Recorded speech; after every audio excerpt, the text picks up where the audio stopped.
বর্ষবরণ ও আনন্দ শোভাযাত্রা ঘিরে কেন্দ্রীয় শহীদ মিনার এলাকার সার্বিক আইন শৃঙ্খলা পরিস্থিতি জানাতে আমাদের সাথে যুক্ত হচ্ছেন সহকর্মী রাকিব হোসেন। রাকিব, আপনাকে নববর্ষের শুভেচ্ছা জানাতে চাই। সাধারণ মানুষের জমায়েত কেমন দেখছেন, কি বলছেন তারা, এবং আইন শৃঙ্খলা পরিস্থিতি নিয়েও বিস্তারিত জানাবেন। শুভ নববর্ষ। আসলে আর কিছুক্ষণ পরেই কিন্তু আনন্দ শোভাযাত্রা ঢাকা বিশ্ববিদ্যালয় চারুকলা থেকে শুরু হবে।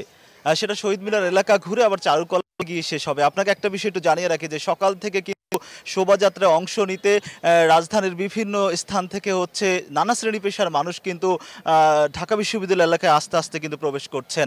আপনাকে একটু যদি দেখাই তাহলে কিন্তু এই কেন্দ্রীয় শহীদ মিনারের সামনে যে চেকপোস্টটি রয়েছে, মানে অর্থাৎ টিএসসির দিকে প্রবেশ করা ঢাকা বিশ্ববিদ্যালয়ের যে প্রবেশ মুখটি, এখানে কিন্তু যারা আনন্দ শোভাযাত্রায় অংশ নেবেন তারা কিন্তু আসলে যাচ্ছে এবং তাদের কিন্তু চেক করে তারপর প্রবেশ করতে দেওয়া হচ্ছে। কারণ কোনো কিছু ধার্য কোনো পদার্থ কারো কাছে পাওয়া গেলে সেটা কিন্তু তাকে প্রবেশ করতে দেওয়া হচ্ছে না। সবকিছু মিলিয়ে আসলে এই শহীদ মিনার এবং ঢাকা বিশ্ববিদ্যালয় পুরো এলাকায় কিন্তু আইন শৃঙ্খলা বাহিনীর কঠোর নজরদারি রয়েছে।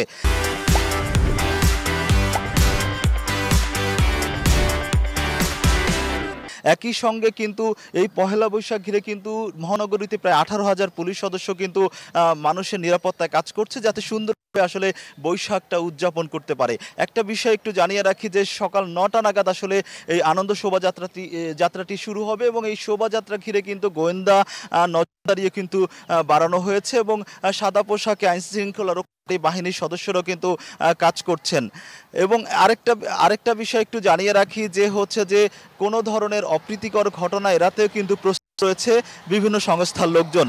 সবকিছু মিলিয়ে আসলে এই কেন্দ্রীয় শহীদ মিনার এলাকায় এখন এলাকার দিকে আসলে আস্তে আস্তে বিভিন্ন নানা শ্রেণী পেশার মানুষ কিন্তু প্রবেশ করছে। এবং আপনাদের একটা বিষয় একটু বলতে চাই যে আইন শৃঙ্খলা রক্ষাকারী বাহিনীর কিন্তু কঠোর নজরদারি রয়েছে এবং এই আনন্দ শোভাযাত্রা ঘিরে। রাকিব, আপনাকে অসংখ্য ধন্যবাদ আমাদের সাথে যুক্ত হবার জন্য।